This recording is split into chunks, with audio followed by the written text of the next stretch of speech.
호구 미디어.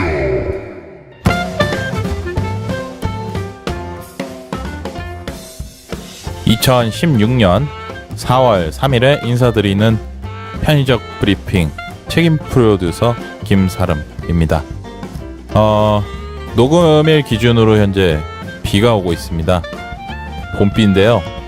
이게 4월 달에 오니까 왠지 모르게 좀 누군가의 울음으로 들리기도 하고 여러 가지로 좀 우울한 기분이 드는데, 그래도 요 며칠 봄 기운이 완연하게 돌았는데 봄비가 오고 나면 조금 더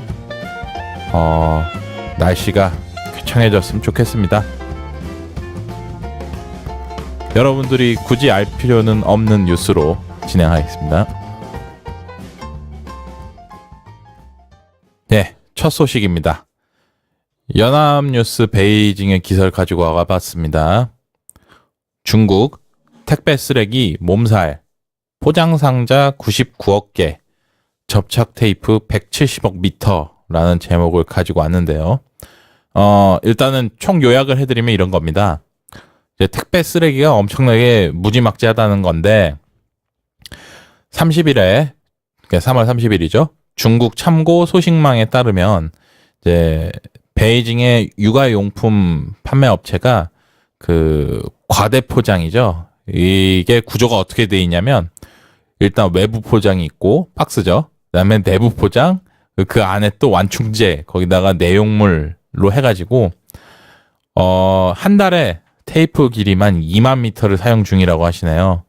그리고 베이징의 인쇄학원 관계자의 말에 따르면 작년도, 그러니까 2015년도 택배 물량 추산했을 때 택배 상자는 99억 개, 그리고 테이프 길이는 170억 미터, 그리고 완충제는 29억 7천만 개를 사용했다고 합니다.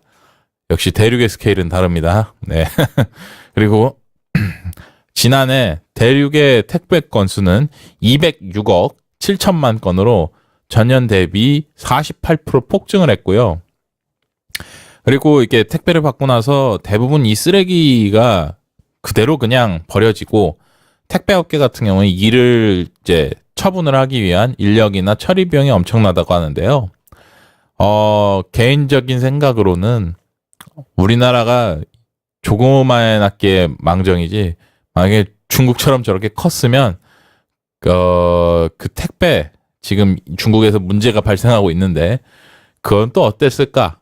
그리고 우리나라에서는 일단은 이러한 그 택배 쓰레기들이 어느 정도는 좀 해소가 되는 이유 중에 하나가 폐지를 주셔서 재활용에 갖다 주시는 우리 어르신분들이 있기 때문에 어느 정도 완충이 되는 걸로 알고 있습니다만은 조금 씁쓸하네요. 어느 정도는. 다음 소식 전해드릴게요. 국민일보 기사입니다. 제목은 개성공단 제품 땡처리, 사기 마케팅 조심이라는 기사입니다. 얼마 전에 개성공단이 폐쇄가 됐죠. 그래서 개성공단 폐쇄 도산 위기, 창고 물량 긴급 처분이라는 그 광고들이 붙어 있어서 해당 의류 매장에 방문을 해봤습니다. 방문을 해봤는데 그 개성공단 제품인 메이드 인 개성 혹은 메이드 인 코리아라는 말은 찾을 수가 없고 순 그냥 메이드 인 차이나인 중국 제품만 있다는 거예요. 그래서 해당 이제 직원에게 추궁을 해봤더니 이제 옷이 하도 안 팔리니까 개성공단 제품처럼 장사를 하는 게 아니냐, 이런 식으로 읍소 마케팅을 하고 있다는 건데, 개성공단 기업협회 측에서는 이렇게 얘기를 합니다. 생산업체가 공단 입주 기업이거나 협력업체라고 하더라도 생산이 된 곳이 개성이 아닌 경우에는 이게 해당 사항에 대한 문제가 될 수 있다는 거죠. 개성에서 나와야 그렇게 찍힐 수 있다는 건데, 그렇고, 그리고 이것에 대해서 그 처벌할 수 있는 조항이 없기 때문에 결국에 판단은 소비자의 몫이라는 겁니다. 솔직히 말해서 이런 땡처리 상품, 노마진, 창고 대매출, 뭐 부도 이런 거 관련해서 대부분 이미지가 거의 읍소 마케팅인데 안 그래도 개성공단으로 인해서 피해를 받으신 분들에게 또 한 번 이런 식으로 상처를 남기는 건 좀 정말 아닌 것 같습니다. 차라리 솔직하게 장사를 하시는 게 나을 것 같아요. 네. 제가 본 기억 중에 하나는 화재 사고로 인해서 땡처리를 한다는 기사가 있었는데 제 판단에는 도리어 그게 더 현실적이고 조금 더 안타까운 일이 아닐까 생각을 해보네요. 다음 기사입니다. 뉴스원 기사고요. 인터넷이나 결합상품 이용하시는 분들은 좀 참고를 해보셔야 될 것 같습니다. 4월부터 방송, 통신 결합상품 공짜 마케팅 금지된다라는 제목이에요. 예. 방송통신위원회가 3월 31일 과천 정부청사에서 전체 회의를 열고 결합 판매 금지 행위 세부 유형 및 심사 기준 개정안을 의결을 했습니다. 자, 이것의 골자는 이런 건데, 그 보도자료에 대한 글씨를 제가 그대로 인용을 해서 읽겠습니다. 사업자가 이용자들에게 요금 할인 내역 등 결합 상품 정보를 정확히 제공하고 지나친 공짜 마케팅을 금지해 사용자의 이익과 공정 경쟁을 저해하는 행위를 금지하도록 규정이라고 나와 있는데, 개정된 안은 이렇습니다. 결합 상품을 가입을 할 때 요금에 대한 할인 내역을 상세히 제공받을 수 있게 되고요. 그리고 결합 상품 가입 시 해지 방법을 설명하지 않거나 기재를 안 하는 행위가 금지됩니다. 그리고 결합 상품을 이용할 때 전체 할인율 그리고 그 품목별, 그러니까 인터넷, 집전화, TV 이렇게 있으면 해당 품목에 대한 할인율을 요금 청구서로 확인이 가능하게 됩니다. 그리고 결합 상품의 약정 기간이 자동으로 연장된 자는 별도로 위약금이 없이 해지 가능함을 통보를 해줘야 되고요. 네, 그래요. 뭐 골자는 좋습니다. 마지막 문제되는 게 이건데 특정 구성 상품, 그러니까 뭐 TV 혹은 인터넷을 큰 폭으로 할인하게 되는 이른바 공짜 마케팅이 금지가 된다는 겁니다. 이제 대형 마트들에 가보시면 뭐 SK라든지 U+라든지 KT 측에서 조그마한 부스에 뭐 회선 몇 대 이용하시면 TV 공짜, 뭐 혹은 뭐 할인율을 적용을 해서 뭐 세대 이용하시면 TV 공짜, 인터넷 공짜, 뭐 TV 공짜, 혹자는 사은품으로 TV를 준다든지 이러한 마케팅들이 금지된다는 내용인데요. 제가 이것을 시행하게 된 방송통신위원회에게 다시 한번 묻고 싶은데, 최근의 일입니다만, 방통위에서 단통법을 시행한 적이 있었죠. 그때도 사실은 아까 전에 제가 언급한 기사 내용 그대로 사용자의 이익과 공정 경쟁을 저해하는 행위를 금지하도록 규정을 했었죠. 결과는 어땠습니까? 결과는 여러분들의 판단에 맡기도록 하겠습니다. 다음 소식입니다. 전자신문에 나온 기사고요. 아이고 머리야. 밥 적게 먹어도 두통, 현대인의 질병이라는 기사입니다. 건강기사죠. 이제 그 두통 관련해서는 기원전 3000년경에 바빌론이나 이집트에서도 기록이 있을 정도로 굉장히 오래되고 흔한 증상이라는 건데요. 네, 뭐 바빌론이나 이집트에서도 과거 신구세대 갈등이 있었던 만큼 그러니까 유구한 역사를 자랑한다는 거죠. 자, 그렇다면 두통은 왜 발생하는 건가? 대부분 두통이 발생하면 뇌가 아픈 걸로 생각을 하고 있지만 실제로는 뇌 주변에 있는 뇌막이나 혈관, 근육, 신경 분자에 의해서 발생하는 거라고 하네요. 그러면 두통의 원인이 무엇인가? 머리나 목, 근육부터 시작해서 아까 제가 언급한 그 뇌 주변 뇌막이나 혈관, 근육, 신경 분자를 그 자극하는 모든 요인이 전부 원인이 됩니다. 자, 그런데 80% 정도 되는 두통의 원인은 환자랑 면담하거나 문진 혹은 그 신경학적 진찰로 인하여 발생되는 스트레스가 대부분의 원인이라고 할 수 있겠습니다. 두통의 예방 관련해서는 제가 7가지 읽어드릴 텐데요.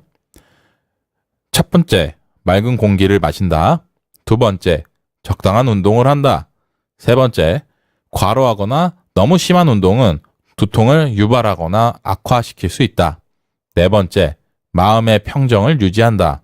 다섯 번째, 장시간 불편한 자세를 유지하거나 장시간의 컴퓨터 작업을 삼간다. 여섯 번째, 끼니를 잘 챙겨 먹는다. 일곱 번째, 두통을 야기하는 식품이나 음료수를 삼간다 해서 그 야기하는 식품이나 음료수의 성분 중에 아민, 단염소 글루탐산염, MSG라고 써 있네요. 아질산염, 아스파탐, 카페인이 이제 강력한 두통 유발인자라고 하는데, 두통 예방 관련해서 제 개인적인 평가는 이거는 뭐 거의 웰빙하는 삶의 습관 7가지를 읽는 것 같아서 좀 그렇고, 추가적으로 이 기사에서 말미에 그 반드시 전문적인 두통 진료를 받아야 하는 상황 11가지가 있는데요. 개인적으로 이걸 읽고 판단을 했을 때 해당 사항에 대해서 그거에 대한 지식이 없다고 하더라도 이거는 바로 응급실로 실려가거나 자신이 직접 가봐야 될 수준이라고 판단을 했기 때문에 제가 언급하지 않도록 하겠습니다. 기사를 늘리기 위한 꼼수인 것 같아서 제가 따로 언급해드리지 않겠습니다. 찾아보세요. 네. 다음 소식입니다. 뉴시스 기사고요. 2017 수능 기본 계획 해서 난이도 예측성, 출제 오류 차단 촉각 이렇게 돼 있습니다. 3월 모의평가가 끝났고 지금 4월 달이죠. 3월 달에 평가를 끝내고 나서 이제 전반적으로 고3 수험생 여러분들이 수능에 대해서 이제 대비를 시작하실 텐데요. 그거에 대한 교육부의 입장이라고 할 수 있겠어요. 교육부가 과도한 사교육비 지출을 억제하고 공교육 정상화를 위해서 항상 수능이 그렇듯이 학교 교육을 충실히 이행하면 볼 수 있도록 하는 이 수능에 대한 기본 방침은 변화가 없으나 난이도 예측성이 문제다라는 것을 이제 여기다 표기를 한 건데, 사실 작년의 경우 15년도죠. 6월이랑 9월 모의평가로 인해서 지난 수능이 되게 쉬웠다라고 쉽게 나올 것이다 이렇게 평가를 했는데, 실제로는 국어 B형을 제외한 나머지는 너무 어렵게 나와서 파란이 있었습니다. 그리고 출제 오류 또한 관심거리인데, 사실 수능 문제 오류에 대해서 이 교육부 측에서 공식적으로 인증한 사항은 수능이 실행된 94년 이후로부터 총 5회에 불과합니다. 예. 그래서 이것의 대안으로 인해 이의 신청 기간 중에 외부 전문가들로 구성된 이의 신청 모니터링단을 운영을 해서, 그리고 실무위에서는 객관성과 공정성을 위해 문제 출제자 이외에도 영역별로 외부 전문가를 5명 이상 참여시키는 그 해당 안건도 있었는데, 실제적으로 제가 판단하는 건 이렇습니다. 제가 수능을 봤던 그 시절에도 그때는 08년도에 수능 등급제가 있었고 09년도에는 수능 등급제가 폐지가 됐었어가지고 08년도에 하나만 틀려도 2등급이 되는 모든 사람들이 더 좋은 대학을 가기 위해서 재수를 했었고, 그것 때문에 사실은 굉장히 파란이 있었습니다. 09년도 수능 때에도. 이거를 사실적으로는 수능을 해봐야 무의미하고, 결국에는 수능을 이렇게 내봐야 결론적으로 요즘에는 논술 경쟁이 치열해지지 않고 있습니까? 입학 사정관제라든지 수시에 대한 것들이라든지. 결국에는 제 짧은 소관으로는 수능이 문제가 아니라 이것을 평가하는 방법에 대한 그 기본 패러다임부터 먼저 전환이 돼야 이러한 사교육비를 경감할 수 있는 시스템이 만들어지지 않을까요? 제 짧은 바람이었습니다. 다음 소식입니다. 워낙에 좀 우울한 내용들이 많아서 이번에는 좀 리빙 포인트스러운 마지막 기사를 준비해 왔는데요. 조선 비즈 기사고요. 사이언스 카페 첫 만남서 이성에 어필하려면 팔다리 쭉 뻗어라 라는 기사입니다. 네, UC 버클리 연구진의 연구 결과에 따르면 팔다리를 쭉 뻗게 되면 이성에게 더 매력적으로 보일 수 있다는 연구 결과를 발표를 한 건데요. 사례가 2건이 있습니다. 스피드 데이트라고 해서 평균 4분 정도 만나는 걸 촬영한 영상을 보면서 팔다리를 쭉 뻗는 것에 대해서 이 사항을 단계별로 나눠서 세분화해서 모니터링을 하신 결과 조금 더 팔다리를 많이 뻗을수록 다음 만남에 대한 수락 확률이 76% 정도 높은 것으로 확인이 됐고요. 두 번째 사례는 온라인 데이트 앱인 틴더에서 실험을 해봤습니다. 소개를 하는 사진 중에 팔다리를 쭉 뻗은 사진이나 팔짱이나 다리를 웅크린 사진을 업로드했을 시에 그 반응을 체킹을 했습니다. 해당 사진을 놓고 2주 동안 관찰을 한 결과 다리나 팔을 쭉 뻗은 사진이 웅크린 사진보다 27% 정도 더 상대와 연결되었다고 결과가 나왔습니다.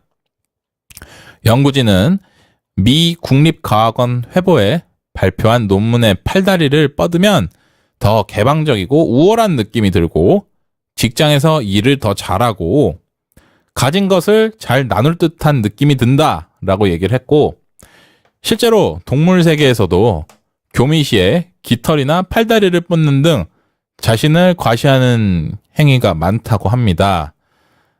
자, 이거대로 논리라면 스카이다이빙을 하시는 분들은 거의 이성을 완전히 그냥 속된 말로 휩쓸고 다니겠군요.